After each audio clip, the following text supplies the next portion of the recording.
Beshem Ha'af Ben Veruah Kodesh Ha Elohim Echad. Di dalam nama Bapa dan Putra dan Roh Kudus Allah yang Esa. Amin. Shalom. Terima kasih untuk GKI Kedoya dan Pak James, juga Ibu Evelyn, dan semuanya jajaran dari pengurus dan majelis dari Gereja GKI Kedoya. Dan semua yang hadir di sini, selamat malam. Dan kita akan belajar bersama untuk mengupas kaitan Mesias, Kristus, dan Imam Mahdi. Nah, ini topiknya menarik sekali. Dan kita akan mempelajari apa sih makna dari Kristus, Mesias. Nah, Kristus adalah bahasa Indonesia yang merupakan transliterasi dari bahasa Yunani Christos. Jadi Kristus, bahasa Ibraninya adalah Mashiach. Nah, Mashiach ini kemudian berubah menjadi Masih, Mesias dalam bahasa Indonesia, dan ini adalah merupakan turunan dari bahasa Arab. Jadi Mashiach, Mesias, Masih, karena bahasa Ibrani, bahasa Arab, dan bahasa Aram adalah bahasa yang serumpul atau sister language. Semuanya bermakna yang diurapi. Jadi apa sih makna dari Mesias dalam Yudaisme? Yudaisme adalah ibu dari kekristenan. Makna ini kita dapatkan dari apa yang dipikirkan oleh orang-orang Yahudi yang pertama kalinya. Mesias dalam Yudaisme adalah sosok penyelamat dan pembebas dalam eskatologi Yahudi yang diyakini akan menjadi penebus bagi masa depan orang-orang Yahudi. Jadi konsep mesianisme ini berasal dari Yudaisme. Mesias adalah raja atau imam besar yang secara tradisional diurapi dengan minyak urapan suci dalam eskatologi Yahudi.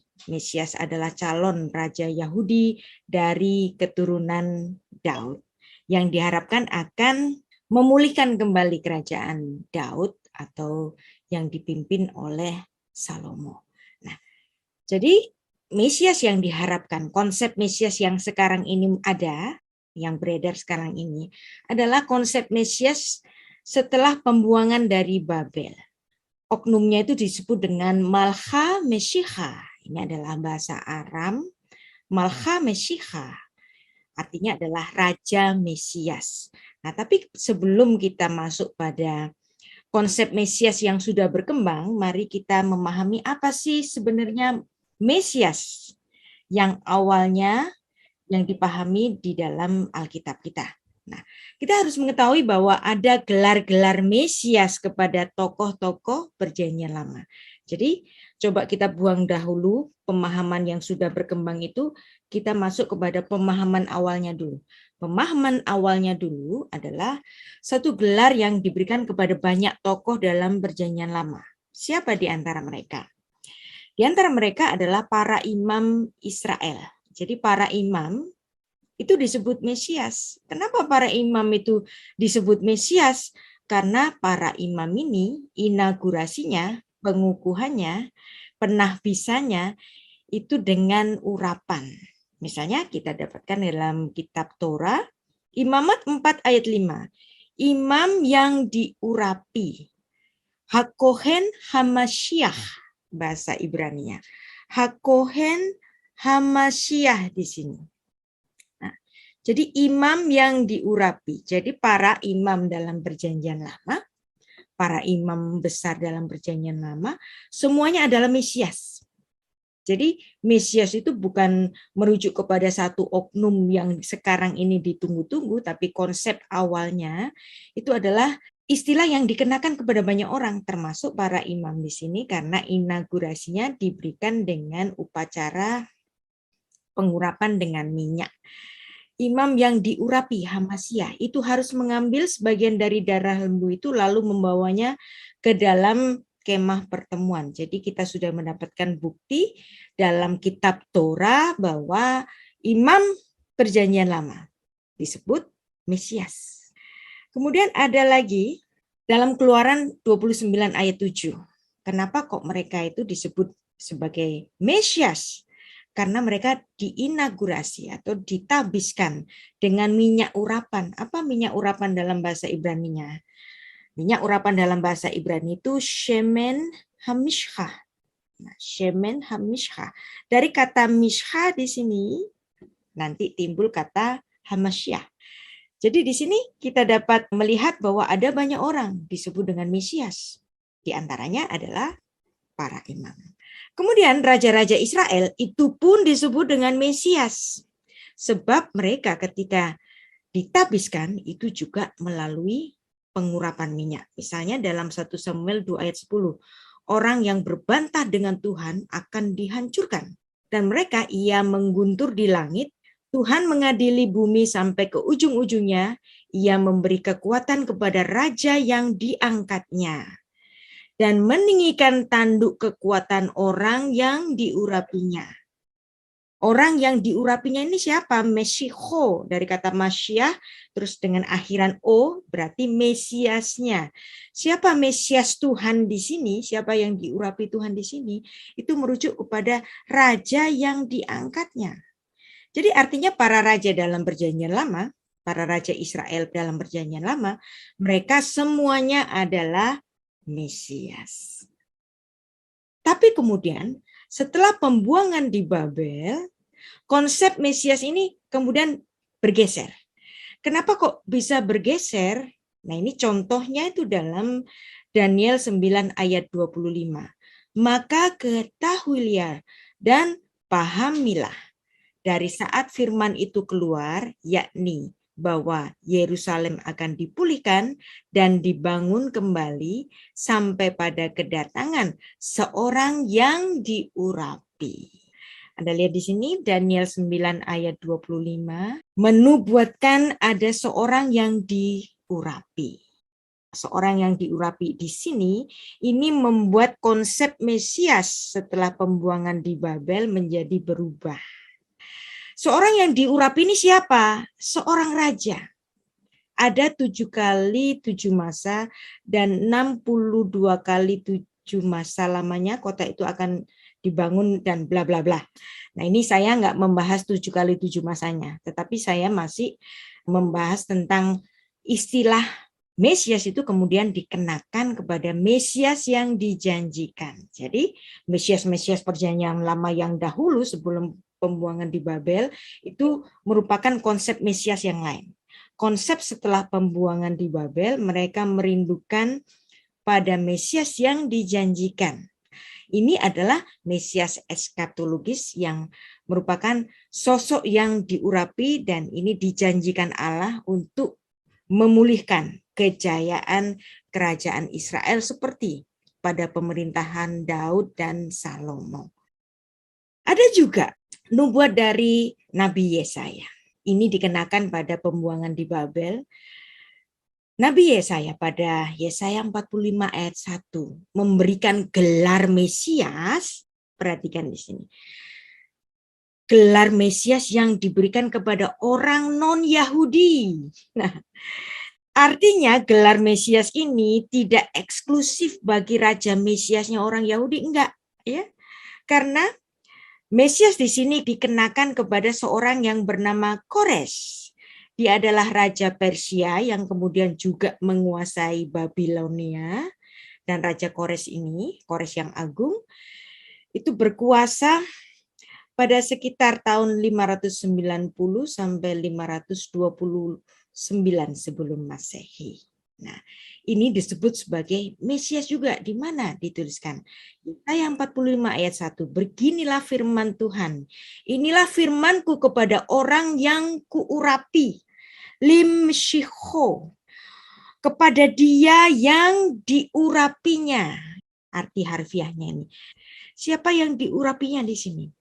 Yang diurapinya di sini adalah Kores. Le Koresh. Koh Amar Adonai. Lim Shiho. Le Kores. Di sini. Nah, jelas di sini. Kepada seorang yang diurapinya. Siapa? Mesiasnya di situ dia adalah Kores. Yang artinya sebenarnya gelar Mesias ini adalah gelar yang diberikan kepada banyak orang. Tetapi kemudian tetap saja bergeser karena pembuangan di Babel. Kemudian gelar Mesias itu dikenakan kepada Mesias eskatologis. Jadi setelah pembuangan di Babel ini, konsep Mesias menjadi berubah. Kapan bangsa Israel itu dibuang di Babel? Yaitu pada tahun 586 sampai 516, kira-kira selama 70 tahun. Jadi ketika rakyat kerajaan Yehuda itu dibuang ke Babel, itu terjadi setelah kerajaan Israel yang di utara itu sudah hilang, sudah lenyap, dibiarkan Tuhan lenyap karena mereka mengingkari perjanjian dengan Tuhan dengan menyembah ilah-ilah asing. Mereka tidak setia dengan Tuhan, dibiarkan hilang. Udah, biarin hilang saja. Dan tinggal kerajaan yang di selatan, yaitu kerajaan Yudea. Tapi ternyata kerajaan Yudea juga tidak setia kepada Tuhan, yang akhirnya itu membuat Tuhan menghukum kerajaan Yehuda ini dan membuangnya ke Babel. Nah, Anda bisa bayangkan ketika bangsa pilihan Tuhan ini dibuang ke Babel, mereka di situ merasa miskin semiskin-miskinnya. Bagaimana mungkin Amsegula, the chosen people, dibuang di Babel dan mereka kehilangan martabatnya sebagai bangsa yang besar. Maka ketika mereka pembuangan di Babel, disitulah konsep Mesias menjadi berubah. Mereka merindukan kapan Tuhan ada seorang yang memulihkan kembali kerajaan Israel. Dan ketika Kores dengan dekritnya itu memperbolehkan orang Israel untuk kembali ke tanah suci dan boleh membangun kembali bait Allah, yang kemudian ketika mereka kembali ke tanah suci, toh kemudian mereka belum menjadi bangsa yang merdeka. Mereka masih dikuasai bangsa-bangsa asing, mulai Media, kemudian datangnya kekuatan dari Makedonia, bahkan kekuatan dari Romawi, sampai pada zamannya Yesus mereka masih menjadi bangsa yang tidak merdeka, masih dijajah. Jadi mereka memiliki apa? Dari sebuah bangsa yang merupakan bangsa pilihan Tuhan, Amsegula, tiba-tiba dibuang, tiba-tiba menjadi bangsa jajahan, yang artinya saat itu bangsa Israel mengalami suatu keadaan inferior kompleks. Maka mereka terus-menerus mengharapkan kapan Tuhan? Kapan Tuhan ada pemulihan bagi Israel? Nah, jadi disitulah yang membuat orang-orang Israel menjadi salah paham pada konsep Mesias yang diurapi, yang dijanjikan, Mesias eskatologis itu. Jadi Tuhan memiliki konsep yang berbeda, bahwa Alkitab menawarkan kebebasan yang kekal dari Sang Mesias. Manusia itu dijajah oleh kekuatan dosa. Nah, masalah duniawi dibandingkan dengan nanti konsekuensi manusia itu mendapatkan kematian kekal, itu enggak sebanding dengan masalah duniawi. Jadi masalah terhadap penjajahan asing ini enggak sebanding. Dalam konsep Alkitab, pembebasan bagi dosa itu, hutang dosa yang adalah upahnya mati, itu jauh lebih penting daripada sekedar untuk membangun kembali kerajaan di bumi atau memulihkan kejayaan kerajaan Daud dan Salomo. Nah, Yahudi Rabbinik di sini menginginkan Mesias yang duniawi sebagai pahlawan perang, yang gagah perkasa, yang membangun kembali bait Allah, mengembalikan kerajaan Daud. Nah, jadi seperti yang disebut dalam Daniel 9 ayat 25 tadi, bahwa Sang Mesias yang dijanjikan itu adalah seorang raja. Maka Sang Mesias yang dijanjikan ini bisa disebut dengan Mesias, Mashiach saja dalam bahasa Ibrani. Kadang-kadang disebut dengan lengkap Melek Mashiach. Atau dalam bahasa Aramnya itu Malcha Mesiha. Nah, Raja Mesias. Jadi inilah yang menjadi perhatian orang-orang Yahudi, bahwa Raja Mesias ini seorang yang diurapi akan mengembalikan kerajaan Israel. Nah, Sekarang saya masuk kepada konsep yang kita bahas di sini, bahwa Kohen Hamashiach, imam yang diurapi. Bahwa sang imam itu adalah sang Mesias. Jadi sang imam Mesias inilah yang akan kita bahas. Jadi the priest that anointed.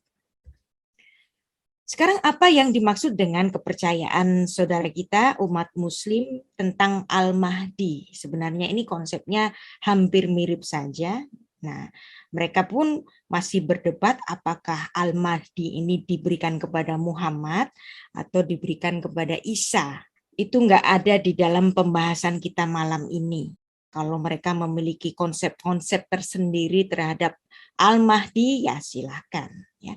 Tetapi Al-Mahdi bagi kita, Imam Mahdi bagi kita, yang kita bahas malam ini adalah Al-Mahdi yang dikenakan kepada Yesus Kristus, Allah yang inkarnasi. Kalaupun ada konsep-konsep yang berbeda, itu bukan ranah kita. Jadi people can believe what they want to believe.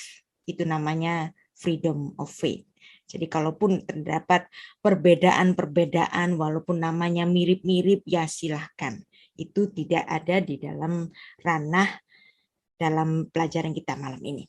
Jadi walaupun kita juga sudah tahu misalnya ada di dalam kitab suci umat muslim bahwa nama Isa dan gelar Al-Masih itu diberikan lewat malaikat, dan ini mirip dengan apa yang dituliskan dalam kitab suci kita dalam Lukas 2 ayat 11. Hari ini telah lahir bagimu juru selamat, yaitu Kristus. Siapa itu Kristus? Mesias. Siapa itu sang Mesias? Dia disebut Tuhan. Siapa yang menyebut ini? Dia adalah sang malaikat. Nah, kalau ada di dalam Al-Quran dari surah 3 ayat 45 yang mengatakan kepada perawan Maryam itu yang nama Isa dan Al-Masih itu diberitakan oleh malaikat Jibril, ini agak mirip memang. Tetapi di sini saya hanya membahas sebatas kesamaan dari istilahnya saja. Konsepnya saya tidak akan membenturkan itu karena itu bukan ranah kita. Biarkan mereka percaya dengan kepercayaannya sendiri. Nah, saya akan membahas sedikit-sedikit saja dengan apa yang mereka kritik juga terhadap Ibrani 3 ayat 1, misalnya apa yang dikritik oleh seorang apologet muslim, Zakir Naik yang terkenal itu, yang dia mempersoalkan Ibrani 3 ayat 1. Sebab itu, hai saudara-saudara yang kudus, yang mendapat bagian dalam panggilan surgawi, pandanglah kepada rasul. Nah, rasul ya. Dan imam besar yang kita akui yaitu Yesus. Ungkapan rasul dalam konsepnya umat muslim, rasul ini dikenakan kepada seorang nabi. Misalnya Nabi Muhammad itu disebut sebagai rasul dari Allah. Tapi Yesus di sini disebut sebagai rasul. Maka Zakir Naik itu mengatakan kalau Yesus itu rasul, yang dimana dia adalah utusan, yang bahasa Yunaninya adalah apostolon di sini, apostolos. Artinya kalau Yesus itu rasul, maka Yesus itu bukan Tuhan, wong dia itu rasul, rasul kan utusan. Maka kalau rasul itu utusan, ya dia itu manusia. Oke, dia imam besar, tapi dia itu utusan, kata si Zakir Naik. Itu konsepnya teman muslim. Ya nggak apa-apa, silakan mereka punya konsep seperti itu. Tetapi Alkitab berbicara beda. Seorang rasul, seorang utusan itu bisa setara dengan yang mengutus. Di mana ayat yang menguatkan tentang itu? Jadi Allah kalau mengutus itu bukan berarti dia itu mengutus manusia saja. Allah bisa mengutus malaikat. Allah bisa mengutus Allah. Oh, kok ada Allah mengutus Allah?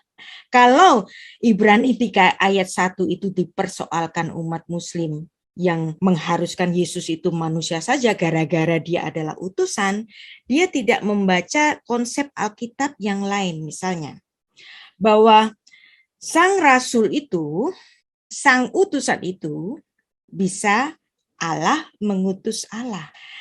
Yesus Kristus adalah Allah yang inkarnasi. Nah, oknum apa yang inkarnasi ke bumi? Dia adalah Sang Firman.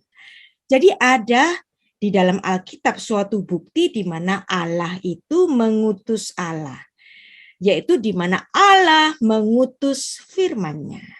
Jadi kalau ada Allah mengutus Allah, yang di mana yang diutus ini disebut sebagai rasul, maka yang diutus ini tidak selalu manusia. Allah bisa mengutus Allah. Yesaya 55 ayat 1, demikianlah firmanku yang keluar dari mulutku. Ia tidak akan kembali kepadaku dengan sia-sia, tetapi ia akan melaksanakan apa yang ku kehendaki dan akan berhasil dengan apa yang kusuruhkan kepadanya. Jadi firman yang keluar dari mulutku, dia melakukan sesuatu yang kusuruhkan kepadanya. Jadi kalau Bapa mengurus anak, Bapa mengurus putra, ini adalah seperti Allah. Bapa mengutus firman-Nya, dan Sang Firman ini melakukan apa yang kuutuskan kepadanya. Kata rasul dalam bahasa Ibrani adalah saliach. Kalau bahasa Yunaninya apostolos. Betul-betul di sini memang Ibrani 3 ayat 1 menyebut Yesus adalah rasul. Memang bahasa Yunaninya juga menyebut sebagai hasaliach, yang artinya Yesus itu rasul. Tetapi kita harus juga memahami bahwa Tuhan tidak hanya mengutus manusia, tidak hanya mengutus malaikat, Tuhan juga dapat mengutus firman-Nya. Ya. Nah, yang artinya di sini Sang Firman melaksanakan kehendak Bapa. Maka kalau Yesus sering berkata bahwa aku melaksanakan kehendak Bapa, ini adalah pengamalan dari apa yang ditulis dalam Yesaya 55 ayat 11. Nah, jadi kalau Anda nanti berapologetik, Anda suka dikata-katain, kamu kok menyembah manusia, dia kan utusan. Iya, Yesus memang diutus Bapa. Dan Allah itu mengutus Sang Firman. Di mana ayatnya? Dalam Yesaya 55 ayat 11. Nah, ada juga di dalam Keluaran 3 ayat 14, di mana ada konsep Allah mengutus Allah, yaitu Allah mengutus firman-Nya. Firman Allah kepada Musa, aku adalah aku. Eye asher eye. Lagi firman-Nya, beginilah kau katakan kepada orang Israel itu, akulah aku. Eye telah mengutus, shelachani, telah mengutus aku kepadamu. Nah, ya. Jadi ini kalau ayat ini kita baca dalam bahasa asli Ibrani, ayat ini menarik sekali. Musa itu tanya kepada Tuhan, namamu itu siapa sih? Mashmo. Kalau aku ditanya oleh orang-orang Israel, Mashmo apa sih namanya? Gitu. Kemudian Tuhan menjawab, Eye, Asher Eye. Aku ya aku, kata Tuhan gitu. Nah, Eye, kemudian Tuhan mengulang namanya. Eye, namaku Eye, aku. Shelachani, aku mengutus aku. Shelachani, aku menjadi rasul untuk bagiku. Aku kepadamu. Ayat ini menarik sekali. Hanya dapat kita baca konsep kerasulan. Yang merupakan rasul ini yang setara dengan Tuhan, yaitu yang dimana Allah mengutus firman-Nya. Akulah aku, telah mengutus aku kepadamu. Keren kan? Nah, jadi kalau banyak orang tidak mengerti dan menganggap Yesus itu sebatas manusia, kita memiliki dasar yang jelas konsep keilahian dari Sang Mesias yang dijanjikan. Firman yang menjadi manusia.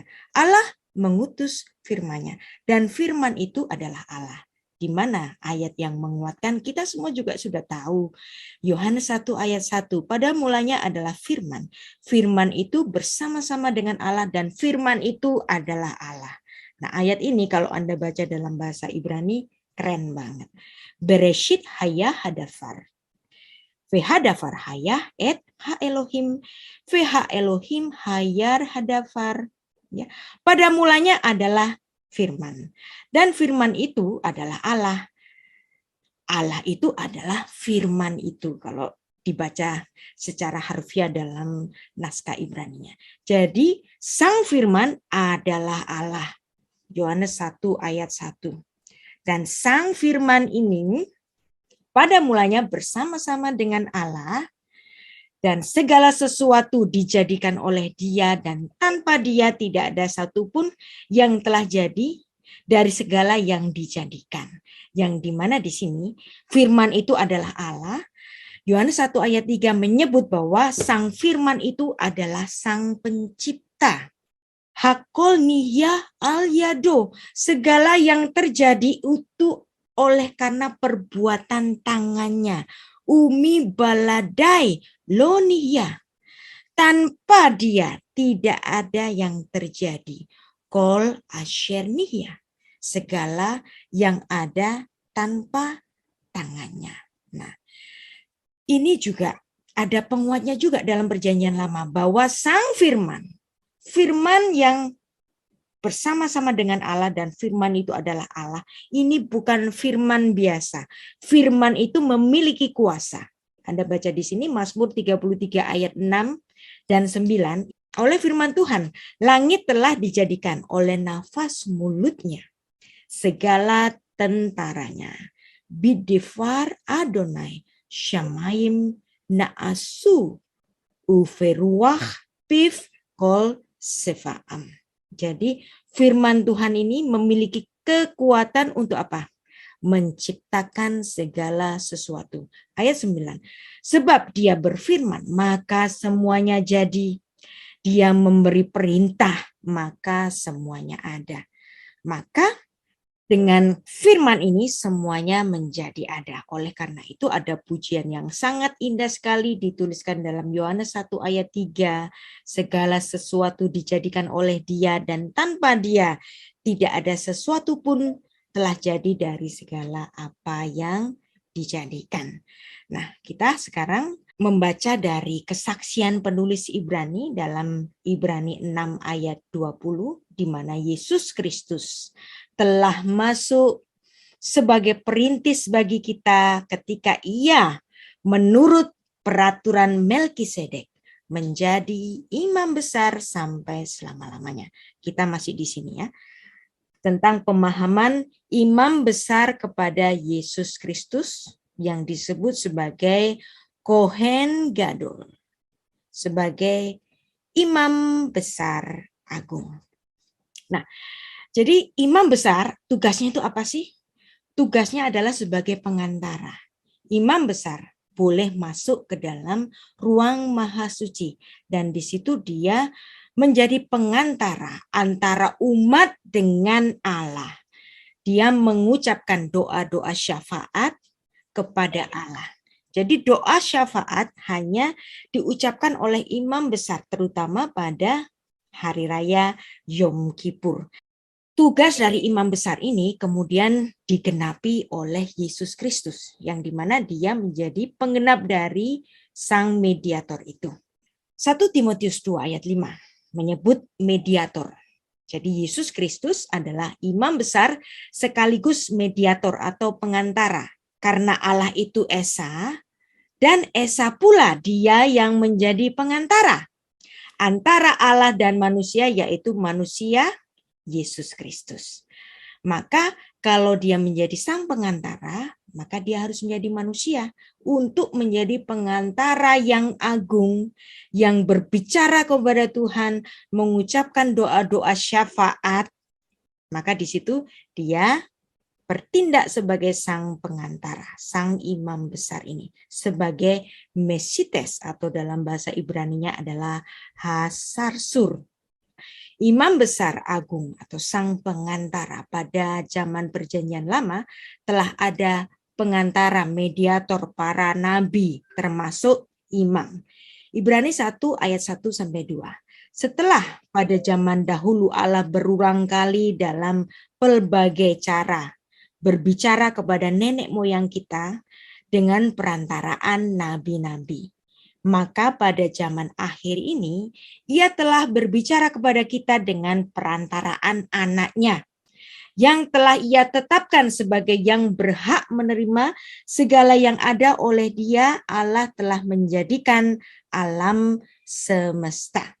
Di sini, Rasul Paulus juga menegaskan dalam Kolose 3 ayat 17, imam besar adalah seorang pengantara. Dia menjadi juru syafaat.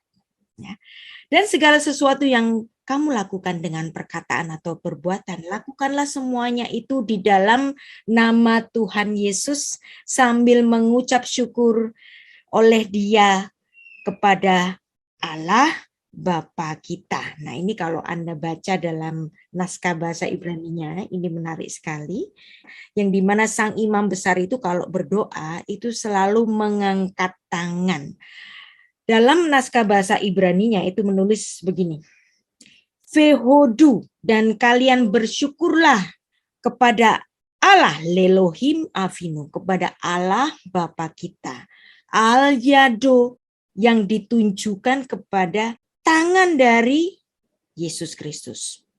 Karena Yesus adalah sang pengantara, yang dimana seorang imam itu kalau berdoa itu sambil mengangkat tangan, maka kita letakkan doa-doa kita itu di dalam nama Tuhan Yesus. Itulah kenapa kalau hari ini kita berdoa itu selalu di dalam nama Yesus, di mana penegasnya itu salah satunya adalah dalam Kolose 3 ayat 17, karena di dalam nama Yesus kita meletakkan doa-doa kita itu untuk disampaikan kepada Tuhan Yesus sebagai sang pengantara kita kepada Bapa kita yang di surga, karena Yeshua HaMashiach, Yesus Kristus adalah Hasyarshu, sang imam besar, sang Mesites, seorang pengantara, Hakohen Hagadoh, seorang imam besar agung.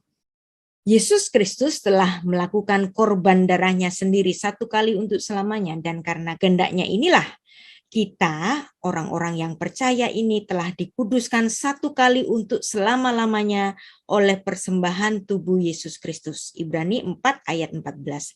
Karena kita sekarang memiliki imam besar agung yang telah melintasi semua langit, yaitu Yesus anak Allah, baiklah kita teguh berpegang kepada pengakuan iman kita. Sekarang kita akan mempelajari mengenai sejarah keimamatan. Imam pada zaman leluhur Israel. Jadi sebelum ada di padang gurun, itu sudah ada imam. Jadi sebelum terbentuknya keimamatan orang Lewi, itu sebenarnya sudah ada imam. Nah, mari kita bersama-sama mempelajari imam sebelum masa kepemimpinan imamat Lewi.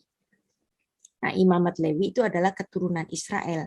Tapi sebelum adanya bangsa Israel ini, sudah ada imam sebelumnya. Siapa imam yang ada pada zaman leluhur Israel? Pada zamannya Abraham. Dia adalah Melkisedek. Nah, Melkisedek ini adalah Melek Shalem. Melek Shalem ini adalah Raja Shalem.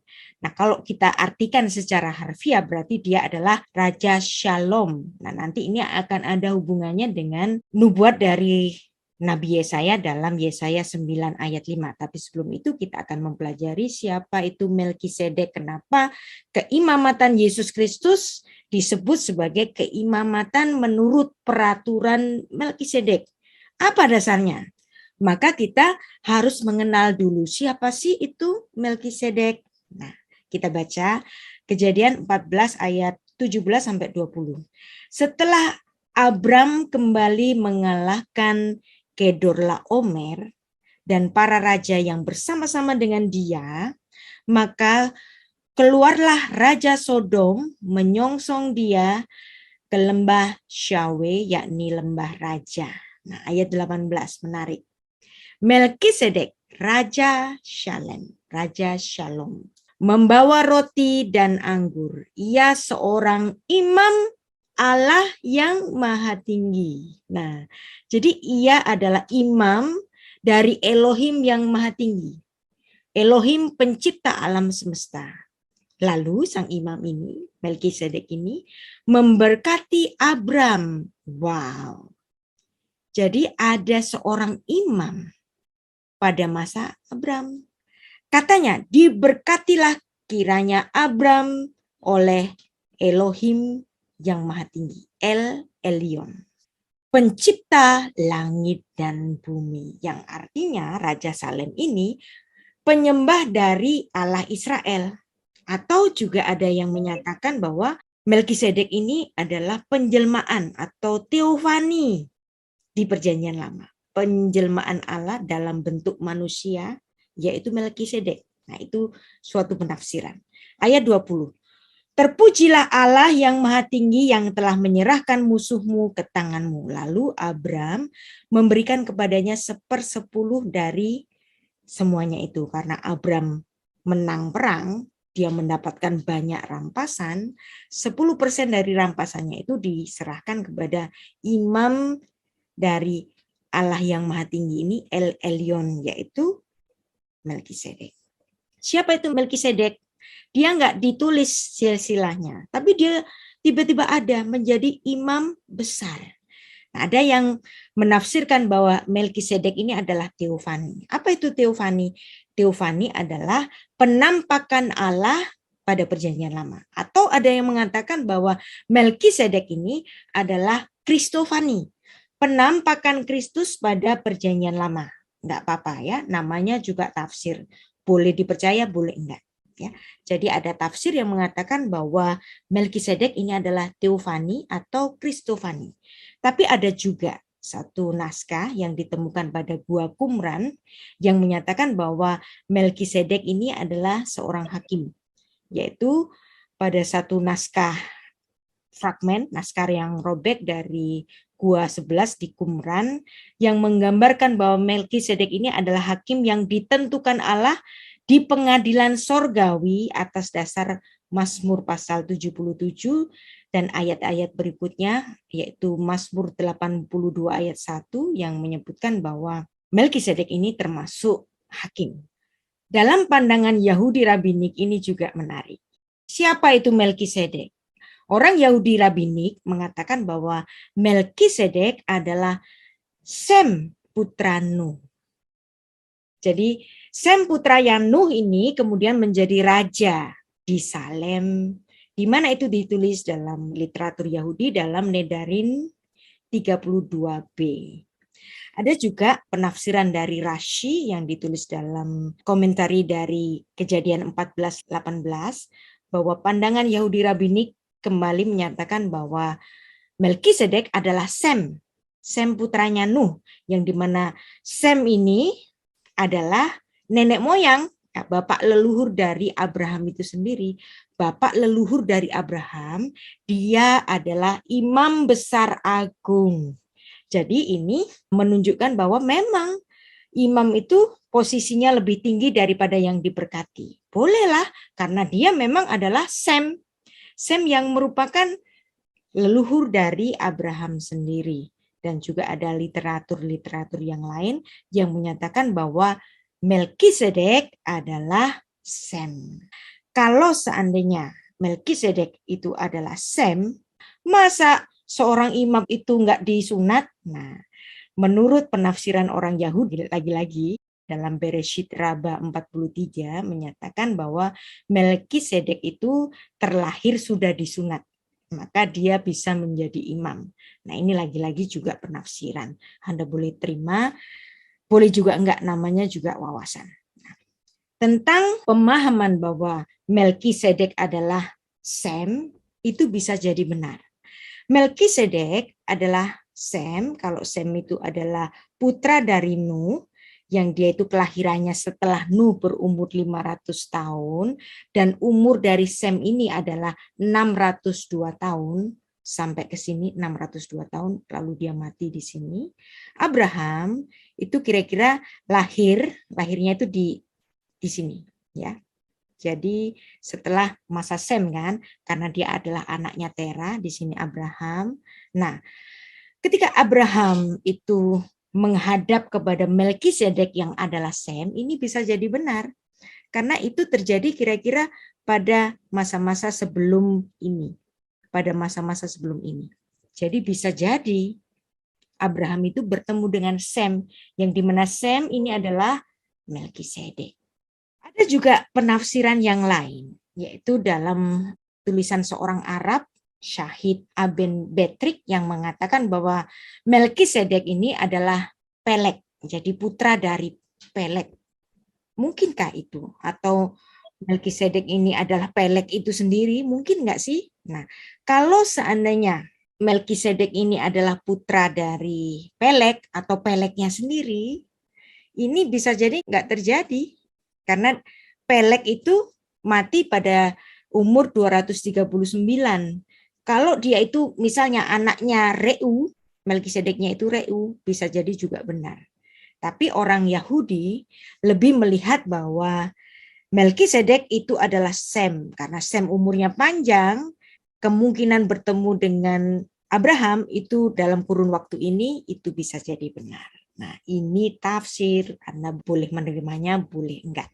Jadi nggak usah didebat kalau tafsir, namanya juga tafsir. Beda boleh, namanya juga tafsir. Nah, kenapa kok mereka punya pemahaman demikian? Karena yang memberkati itu pastilah seorang yang posisinya lebih tinggi. Ya, ini ditulis dalam Ibrani 9 ayat 7 sampai 9. Memang tidak dapat disangkal bahwa yang lebih rendah diberkati oleh yang lebih tinggi. Dan dari sini manusia-manusia fana menerima persepuluhan. Dan di sana ia yang tentang dia diberi kesaksian bahwa ia hidup. Maka dapatlah dikatakan bahwa dengan perantaraan Abraham dipungut juga persepuluhan dari Lewi yang berhak menerima persepuluhan. Jadi di sini Melkisedek yang oleh penafsiran orang Yahudi adalah Sem, Melkisedek adalah imam yang lebih dahulu ada daripada Lewi. Karena Lewi itu adalah keturunannya Abraham. Melkisedek ketemu Abraham sebelum bangsa Israel itu lahir. Imamat 9 ayat 22. Harun mengangkat kedua tangannya atas bangsa itu. Harun menjadi Mesites. Harun menjadi Hasarsur. Lalu ia memberkati mereka. Kemudian turunlah ia setelah mempersembahkan korban penghapus dosa, korban bakaran, dan korban keselamatan. Nah, ini dikaitkan dengan Ibrani 5 ayat 1. Sebab setiap imam besar yang dipilih dari antara manusia ditetapkan bagi manusia dalam hubungan mereka dengan Allah supaya ia mempersembahkan persembahan korban karena dosa. Nah, tugasnya imam itu apa sih? Mempersembahkan korban karena dosa. Karena dosa itu adalah upahnya mati, mati harus dibayar mati, maka kematian dari binatang yang dipersembahkan itu sebagai tipologi dari kematian yang nanti penggenapannya itu dilakukan oleh Sang Mesias yang darahnya tercurah untuk membayar upah dosa yang upahnya adalah mati. Nah, pada zaman Eksodus, Musa diberi tugas oleh Tuhan untuk menyuruh abangmu Harun, Keluaran 28 ayat 1, bersama-sama dengan anak-anaknya datang kepadamu dari tengah-tengah orang Israel untuk memegang jabatan imam bagiku. Nah, jadi keturunan Harun ini memegang jabatan imam bagi Tuhan. Nah, tapi ini adalah keturunan Abraham. Dan Melkisedek sudah ada sebelumnya. Nah, keimamatan hanya diberikan kepada orang Lewi dari garisnya Harun. Tetapi Harun dan anak-anaknya haruslah kau tugaskan untuk memegang jabatannya sebagai imam. Sedang orang-orang awam yang mendekat harus dihukum mati.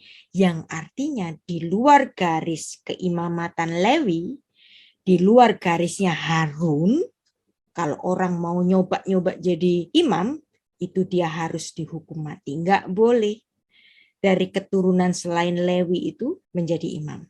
Tapi sebelumnya ada imam loh, yaitu apa? Melkisedek yang bukan dari golongan Lewi ini. Jadi golongan Lewi itu boleh menjadi imam yang terbesar. Hakohen Hagadol. Nah, sekarang bagaimana dengan latar belakang penetapan Sang Mesias sebagai imam besar menurut peraturan Melkisedek? Yesus Kristus lahir sebagai orang Yahudi. Lahir sebagai orang yang dilahirkan dari suku Yahudi, yang artinya dia bukan imam kan? Bukan keturunan imam. Kalau keturunan imam kan Lewi. Tapi bagaimana Yesus bisa menjadi imam? Nah, itulah sebabnya ada suatu ketentuan imam yang lain, yaitu imam menurut peraturan Melkisedek, yang artinya keimamatannya tidak bergantung dari garis keturunan Lewi. Berarti ada imam yang di luar orang Lewi, yaitu imam menurut peraturan Melkisedek, dan ini ada peraturannya sendiri. Karena Melkisedek, Raja Salem, keimamatannya itu jauh terbentuk sebelum keimamatan Lewi, maka keimamatan menurut peraturan Melkisedek ini menjadi imam yang lebih tinggi daripada imam-imam yang biasa. Dan ini disebut dalam Mazmur 110 ayat 4. Tuhan telah bersumpah dan ia tidak akan menyesali. Engkau adalah imam untuk selama-lamanya menurut Melkisedek. Jadi orang Yahudi memandang Mazmur 110 ayat 4 ini sebagai ayat mesianik. Anda bisa membaca ayat satunya itu yang dimana dikatakan bahwa Mesias ini adalah keturunannya Daud, tapi oleh Daud disebut sebagai tuannya.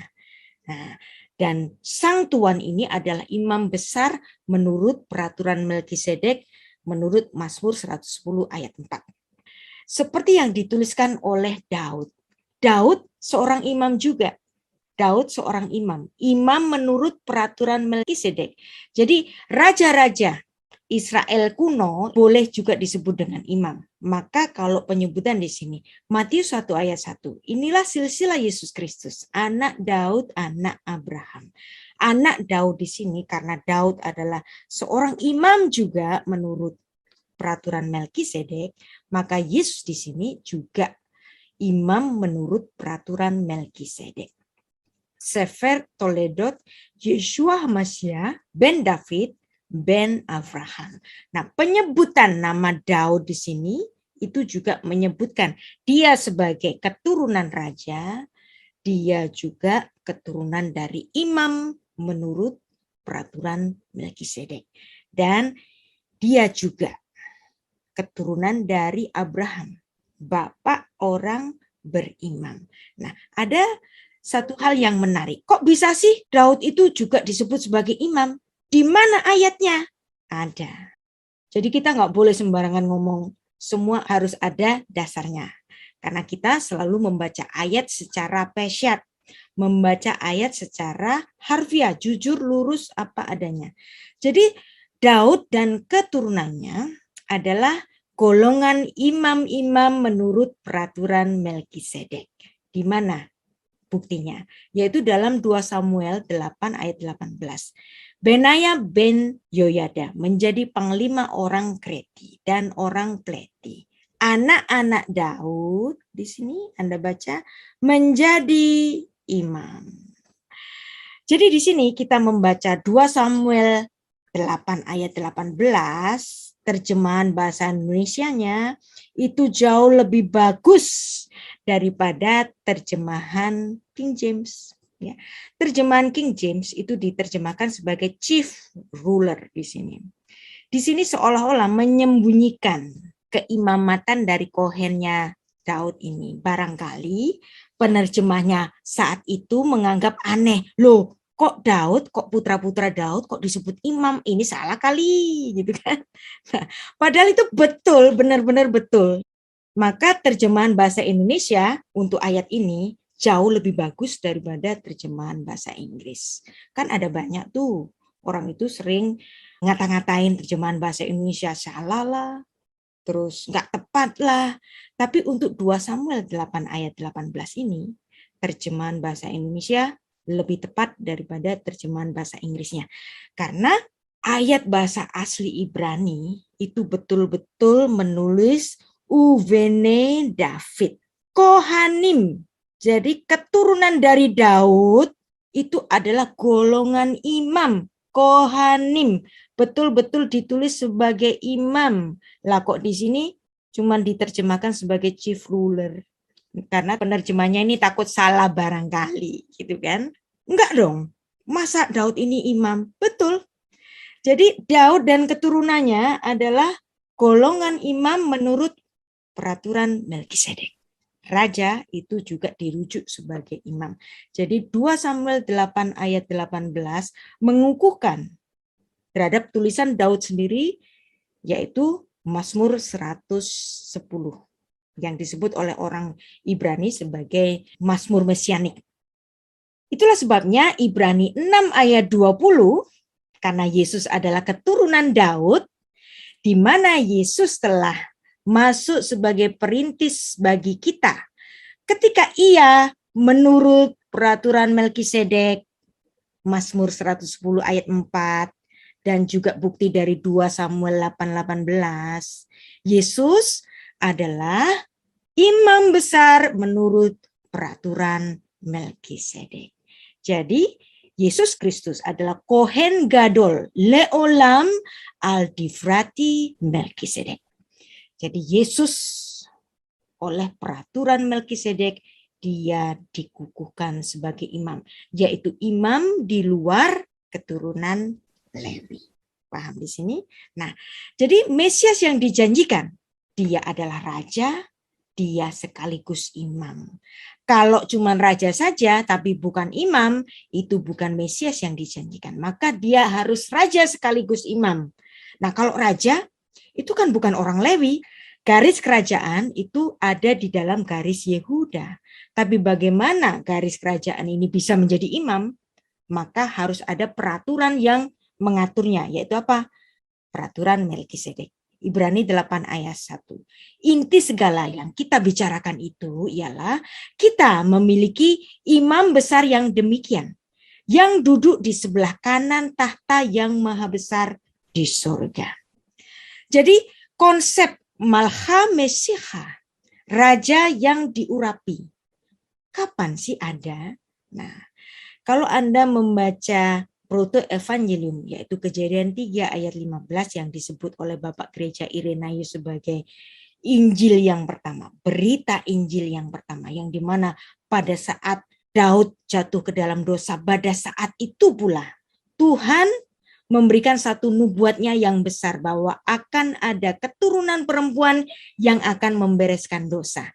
Dan menariknya, terjemahan dari Kejadian 3 ayat 15 dalam bahasa Ibrani ke dalam bahasa Aram yang dilakukan oleh Jonathan ben Uziel. Siapa itu Jonathan ben Uziel? Dia adalah murid terbaik dari Beit Hillel yang mungkin sepantaran dengan Yesus Kristus. Dia menerjemahkan Kejadian 3 ayat 15 itu dengan menambahkan kata dalam bahasa Aram Malcha Mesiha, yang dimana ini adalah penunjuk bagi orang-orang Yahudi bahwa Kejadian 3 ayat 15 ini adalah nubuat Tuhan yang pertama akan hadirnya Sang Mesias.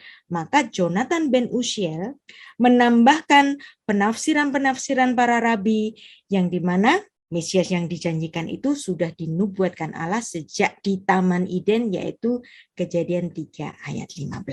Jadi Melkisedek, raja dan imam. Mesias yang dijanjikan adalah raja dan imam.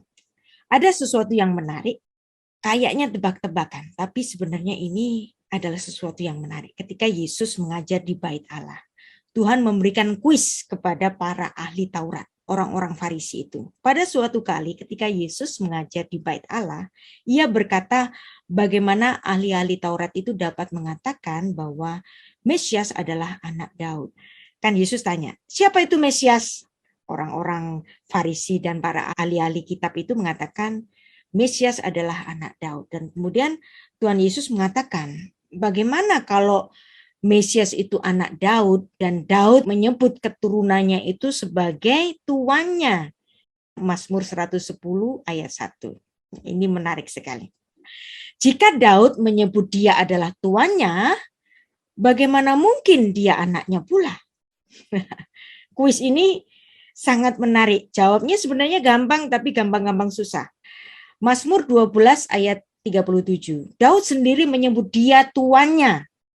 Bagaimana mungkin dia adalah anaknya? Orang banyak yang besar jumlahnya itu mendengarkan dia dengan penuh minat. Iya ya. Bagaimana kalau dia itu keturunan Daud, yang dimana posisi leluhur pasti lebih tinggi. Orang Israel memandang Yakub lebih tinggi daripada mereka. Yakub memandang Ishak lebih tinggi dari dia. Jadi orang Israel juga memandang Ishak dan Abraham lebih tinggi dari mereka. Yang artinya kalau leluhur itu dalam posisi yang lebih tinggi daripada keturunannya, tapi kok di sini Daud menyebut anaknya itu, menyebut keturunannya itu sebagai tuannya. Kok bisa? Nah, ini menjadi kebingungan bagi orang-orang Yahudi kala itu. Betul, Matius 1 ayat 1 dikatakan bahwa Yesus Kristus itu anak Daud, keturunan Daud. Tapi bagaimana Daud menyebut keturunannya ini adalah tuannya? Maka tidak bisa tidak. Kalau leluhur itu kedudukannya lebih tinggi, tapi di sini leluhurnya kok bisa menyebut keturunannya itu sebagai tuan dalam posisi yang lebih tinggi, maka tidak bisa tidak. Sang Mesias yang dijanjikan, imam besar yang agung itu adalah Allah yang inkarnasi. Walaupun dia lahir dalam keturunan Daud, tapi dia adalah Allah. Maka tidak bisa tidak, maka Daud harus menyebut dia sebagai Adoni, tuanku. Ya, Adonai, Adoni dalam artian tuan dan Tuhan. Dia Tuhanku. Daud menyebut dia Tuhanku. Kok bisa keturunannya disebut sebagai Tuhannya? Karena dia adalah Allah yang inkarnasi. Jadi di sini Daud mengatakan satu penglihatannya, ya, satu nubuatan yang besar. Demikianlah firman Tuhan kepada tuanku. Ya, siapa itu tuannya? Keturunannya sendiri. Duduklah di sebelah kananku sampai kubuat musuh-musuhmu menjadi tumbuhan kakimu. Dan oleh orang Yahudi, ayat ini disebut sebagai ayat mesianik. Bahwa Sang Mesias lahir dari keturunan Yahudi, tapi Daud kok bisa sih nyebut anaknya itu sebagai tuan? Nah, orang-orang Yahudi waktu itu bingung. Sebenarnya mereka tahu, tapi mulutnya nggak mau admit. Kalau seandainya mulutnya itu mau admit, mereka akan tahu. Itu kamu Yesus. Engkaulah yang disebut oleh Daud bahwa engkau adalah tuannya Daud. Tapi waktu itu orang-orang Farisi yang ada di Bait Allah itu matanya masih dibutakan dan kesombongannya belum diruntuhkan. Maka walaupun mereka dapat memahami makna dari ayat ini, mereka tidak mau mengakui bahwa ini dikenakan kepada yang bertanya itu. Bahwa Yesus Kristus lahir dari keturunan Daud, tetapi Daud menyebut dia sebagai tuannya. Dan ungkapan duduk di sebelah kanan Allah ini adalah suatu ungkapan alegoris yang menyatakan simbol kekuatan. Jadi kalau Anda membaca dalam Matius 28 ayat 19, Tuhan Yesus mengatakan, kepadaku telah diberikan kekuasaan sorga dan di bumi. Dan baru setelah itu Tuhan mengucapkan amanat agungnya. Jadi Tuhan Yesus telah menerima kekuasaan dan kekuatan itu sebagai penggenap dari Mazmur 110 ini. Nah, jadi tangan kanan adalah simbol kekuasaan seperti yang ditulis dalam tulisan Musa dalam Keluaran 15 ayat 6 ini. Nah, jadi Melek Shalem. Melek Shalem adalah Raja Shalom, Raja Mesias. Nah, Raja Mesias ini kemudian digenapi dengan hadirnya Sang Mesias, yaitu Syar Shalom yang ditulis dalam Yesaya 9 ayat 5. Jadi kalau Melkisedek disebut sebagai Raja Salem, Melek Shalem, Yesaya 9 ayat 5 ini menubuatkan seorangnya anak yang lahir itu, gelarnya yang keempat itu adalah Syar Shalom, Raja Damai, Raja Salem, Raja Damai. Jadi ada tipologi dan antitype. Gelar keempat dalam Yesaya 9 ayat 5 sebagai Raja Damai, Raja Shalom. Kenapa hanya diberikan kepada Yesus? Bukankah Musa juga mengajarkan tentang Shalom? Daud juga mengajarkan tentang Shalom. Tapi kenapa Daud tidak digelari sebagai Syar Shalom? Syar Shalom hanya diberikan kepada Raja Mesias.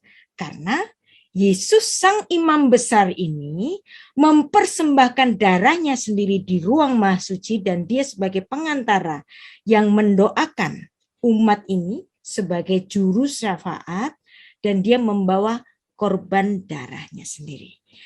Ibrani 9 ayat 7 sampai 9. Tetapi Kristus telah datang sebagai imam besar untuk hal-hal yang baik yang akan datang. Ia telah melintasi kemah yang lebih besar dan yang lebih sempurna yang bukan dibuat tangan manusia. Artinya, yang tidak termasuk ciptaan ini. Dan ia telah masuk satu kali untuk selama-lamanya ke dalam tempat yang kudus, bukan dengan darah domba jantan dan darah anak lembu, tetapi dengan membawa darahnya sendiri. Dan dengan itu ia telah mendapat kelepasan yang kekal. Di situ dia menjadi juru pendamai. Nah, kata damai dalam bahasa Ibrani itu apa? Peace, shalom. Maka Raja Shalom, Syar Shalom hanya dikenakan kepada Yesus Kristus saja.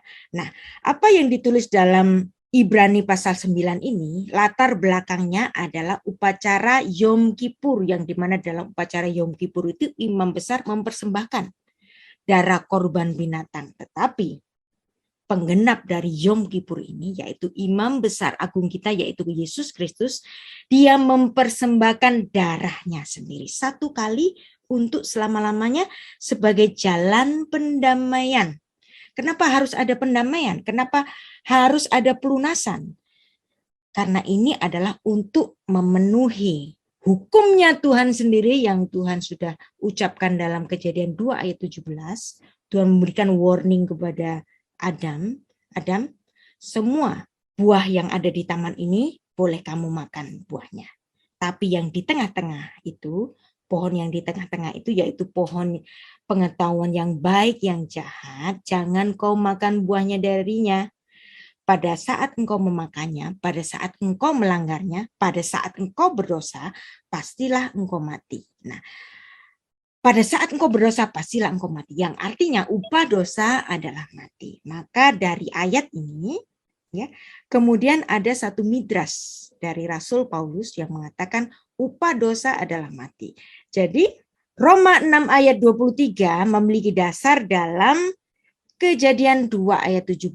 Upah dosa adalah mati. Nah, jalan supaya tidak mati, mati kekal, itu harus melalui karunia Allah, yaitu hidup yang kekal di dalam Kristus Yesus Tuhan kita, yang matinya itu adalah merupakan penggenapan dari Kejadian 3 ayat 15.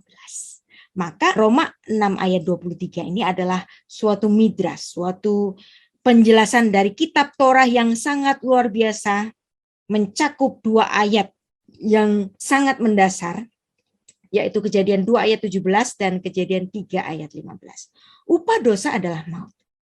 Tetapi karunia Allah ialah hidup yang kekal di dalam Yesus Kristus Tuhan kita. Nah, pada saat itu Tuhan memberikan tipologinya yang pertama, yaitu kematian binatang yang tidak berdosa, dibunuh oleh Tuhan, kulitnya diambil sebagai pakaian bagi Adam. Ini adalah tipologi dari binatang yang tidak berdosa, harus dibunuh gara-gara Adam berdosa.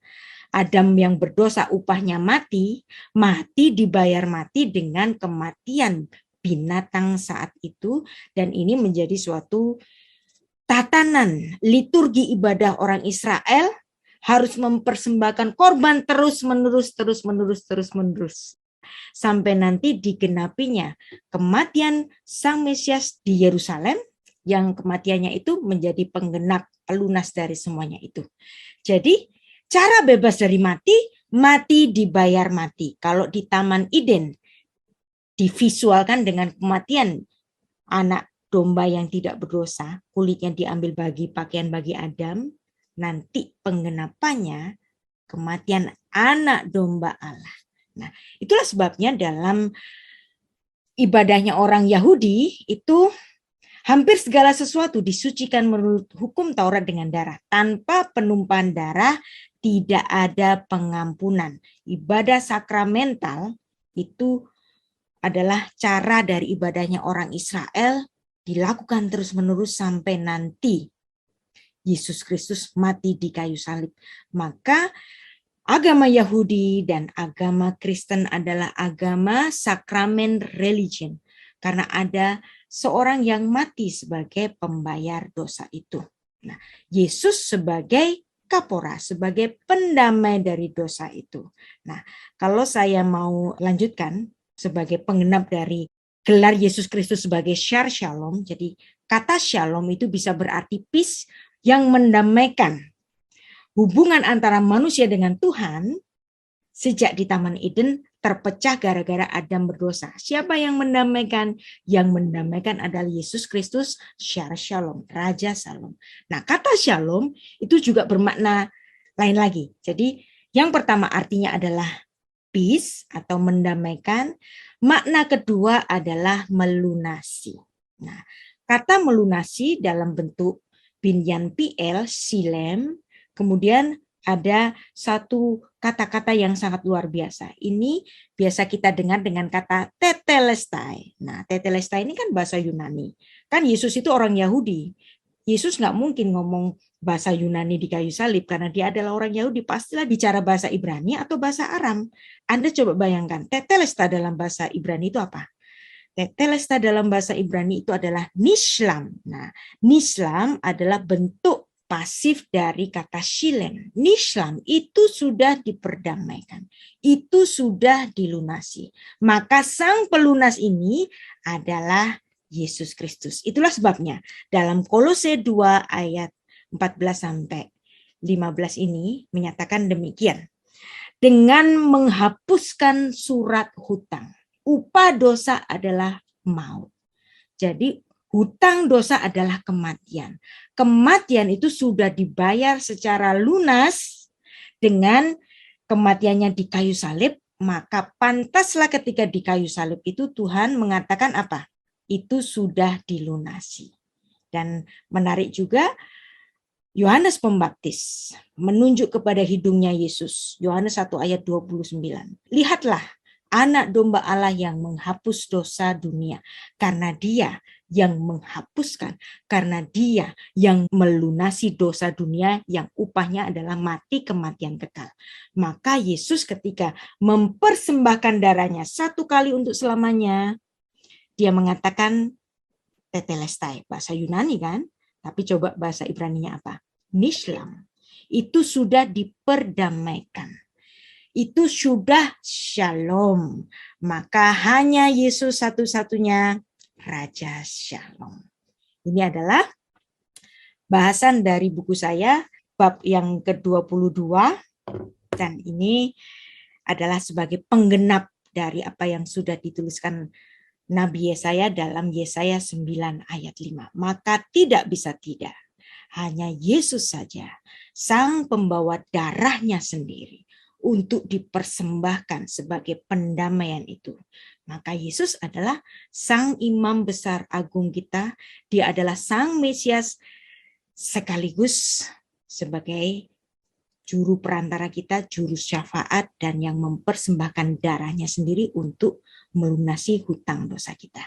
Baik, saya kembalikan kepada Pak James. Terima kasih untuk perhatiannya. Kita akan bertanya jawab. Pak James.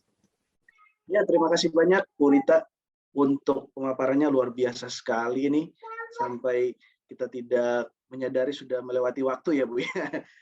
Dan wah, ternyata ini jadinya nggak cukup ini Bu untuk 1 jam doang Bu ya. Ini kayaknya harusnya bisa sekitar 4 kali pertemuan kali Bu. Saya tadi nggak di-cut jadi saya lupa deh. Aman Bu. Oke, kita boleh ini overtime dikit deh untuk bertanya. Boleh Bu, boleh. Ya. Mungkin untuk Selanjutnya saya persilahkan kalau dari Bapak, Ibu ada yang ingin bertanya boleh lewat chat, nanti kita bacakan pertanyaannya. Nah, tadi sih udah detail banget sih ya kalau saya saksikan tadi tuh. Oh, ada dari Ibu Abigail. Ibu Abi, silakan. Ya, selamat malam, Bu. Selamat malam. Bu Rita, terima kasih atas pengajarannya. Ya. Ya. Konsep Mesias orang Israel setelah pembuangan di Babel itu kan di mana kondisi mereka saat itu dalam keadaan yang Ibu katakan tadi inferior, kompleks ya. Nah, itu membuat mereka memiliki konsep bahwa Mesias adalah orang yang akan mengembalikan kerajaan Israel seperti itu. Dan kalau tidak salah, Alexander Agung dan Yudas Makabe juga sempat dianggap sebagai sosok Mesias karena membebaskan Israel dari bangsa lain. Nah, pertanyaan saya, Bu, nah sekarang kan bangsa Israel itu sudah menjadi bangsa yang independen ya, sangat maju, dipandang, sangat disegani, bahkan dikatakan memegang perekonomian dunia. Nah, kira-kira menurut Bu Rita, konsep Mesias seperti apa lagi sih yang mereka tunggu gitu sekarang? Itu aja, terima kasih. Masih ada yang mereka tunggu, yaitu apa? Mereka merindukan dibangunnya kembali Bait Allah. Dan untuk hari ini nggak mungkin. Karena posisi ruang Maha Kudus itu ada di bagiannya Masjidil Aqsa. Kalau mereka ngotot itu bisa jadi nanti perang. Nah, jadi artinya di sini keadaan yang dimana Mesias itu datang tampaknya belum ada, ya, karena Bait Allahnya belum dibangun. Jadi di mana? Jadi di mana kembalinya Sang Mesias itu? Nah, makanya Yudas Makabe itu sempat dianggap sebagai Mesias. Ya, setelah itu ada Simon Bar Khokhba dianggap sebagai Mesias. Tapi Yudas Makabe, Simon Bar Khokhba mereka kalah. Mereka kemudian terbunuh dan tidak dapat mengembalikan kerajaan Israel, bahkan mereka masih dalam keadaan terjajah. Maka di sini timbul konsep yang baru, ya. Ada pengajaran Rabi, yaitu Rabi Rambam, Rabi Moshe ben Maimun pada abad ke-11, mereka memiliki konsep demikian. Kalau Mesias itu, orang yang dianggap Mesias itu mati, ya, berarti dia adalah Mesias palsu. Contohnya apa? Yudas Makabe mati dalam pertempuran. Terus kemudian ada Simon Bar Khokhba mati dalam pertempuran. Maka dalam tulisannya Rambam dalam Hilchot Melachim pasal 11 ayat 3 sampai 5 itu betul-betul menuliskan nama Yesus orang Nazaret. Bahkan Yesus orang Nazaret yang dikira sebagai Mesias, dia mati terbunuh. Maka kalau mati terbunuh, itu bukan Mesias yang dijanjikan. Maka mereka sampai sekarang dengan konsep itu menunggu kapan ada Mesias yang gagah perkasa, yang sakti marandraguna, yang dapat mengembalikan kerajaan Daud, dan bahkan membangun kembali Bait Allah. Itu Ibu Mei. Terima kasih, Bu Rita. Sama-sama. Iya, terima kasih pertanyaannya dari Bu Abigail. Selanjutnya, ini Bu ada pertanyaan dari Pak Daniel Panggabean. Apakah pada zaman pasca pembuangan ada imam-imam yang bukan Lewi? Kemudian pertanyaan berikutnya, apakah Paulus sebagai seorang suku Benjamin termasuk juga imam pada zamannya? Dan ini ada 3 nih, banyak juga ya. Apakah para hakim-hakim semuanya adalah Lewi atau apakah mereka menjadi ternama tetapi fungsi imam dijalankan oleh keturunan Lewi? Oh, ini semua terkait dengan hakim Lewi ya, Bu ya. Ya. Jadi pada pasca pembuangan apakah ada imam-imam dari Lewi, ya. Jadi pada pasca pembuangan itu kan ada Yudas Makabe. Yudas Makabe itu dia adalah putra dari Imam Matius, Imam Matityahu. Nah, Imam Matityahu ini memperanakkan Yudas Makabe yang menjadi panglima dari pemberontakan Makabe dari kekuasaan Antiochus Epiphanes yang dikenal dengan hari raya Hanukkah itu. Nah, kalau Yudas Makabe memang dari golongan Lewi, dari golongan imam, ya. Tapi kemudian ada suatu imam yang kemudian garis imam yang kemudian terkontaminasi. Nah, ini yaitu keturunan dari golongan orang Makabe, yaitu keturunan dari golongan Hasmonean yang ditengarai itu melakukan kesepakatan dengan para penjajah. Nah, makanya kemudian ada orang Eseni yang nggak setuju dengan keimamatan itu, kemudian dia mengasingkan diri di tempat lain. Nah, di situ ada kontaminasi dari keimamatan Lewi yang dari garis Sadok itu. Nah, kemudian ada juga pertanyaan di sini. Apakah Paulus sebagai suku Benyamin termasuk juga imam? Enggak. Paulus bukan imam. Paulus adalah rabi, ya. Paulus dari golongan suku Benyamin. Nah, dari suku apa saja itu boleh menjadi rabi, karena rabi itu mengajar, ya. Seorang ahli Taurat itu boleh dari suku apa saja, karena mereka sebagai penyalin-penyalin kitab. Tapi untuk imamat itu harus keimamatan orang Lewi. Nah, bagaimana dengan misalnya, ini ada pertanyaan lagi, apakah para hakim-hakim semuanya adalah orang Lewi? Enggak juga, ya. Pada zaman hakim-hakim ketika masuk ke dalam tanah perjanjian yang dipimpin oleh Yosua, Yosua sendiri adalah seorang dari suku Efraim.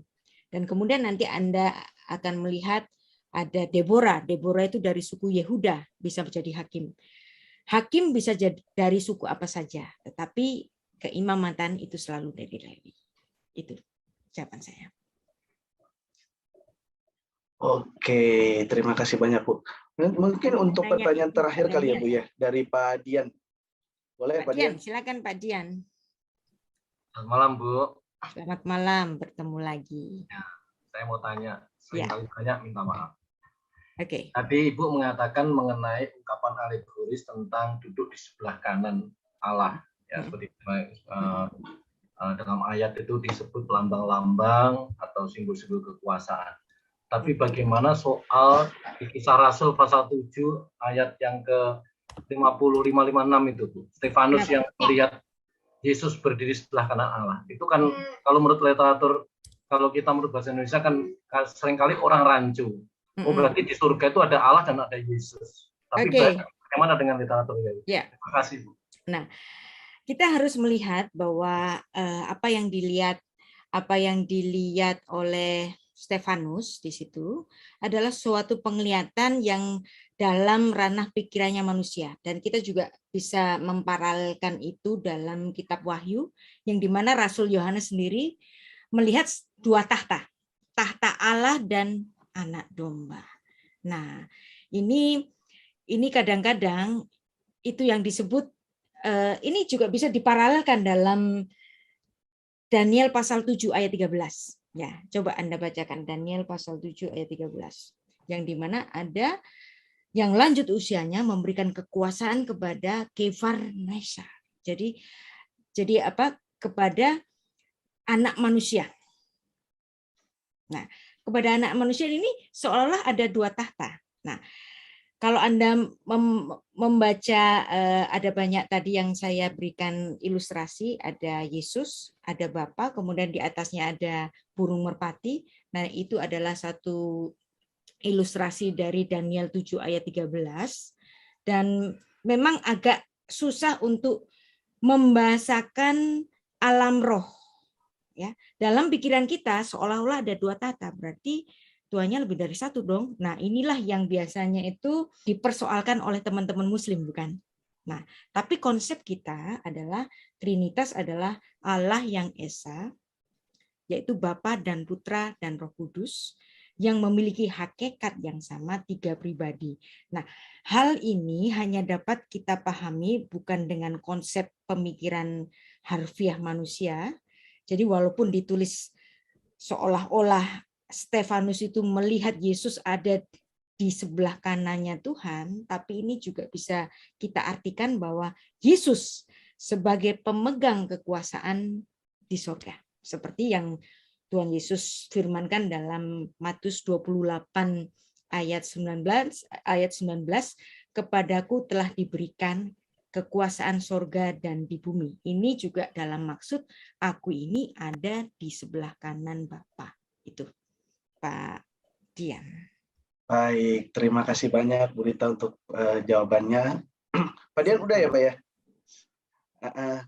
Nah selanjutnya karena ini sudah jam 9, saya persilakan Bu Rita untuk mungkin ada closing statement yang ingin disampaikan terkait dengan kecuali yang tadi nggak sudah ada yang dipaparkan. nanya lagi.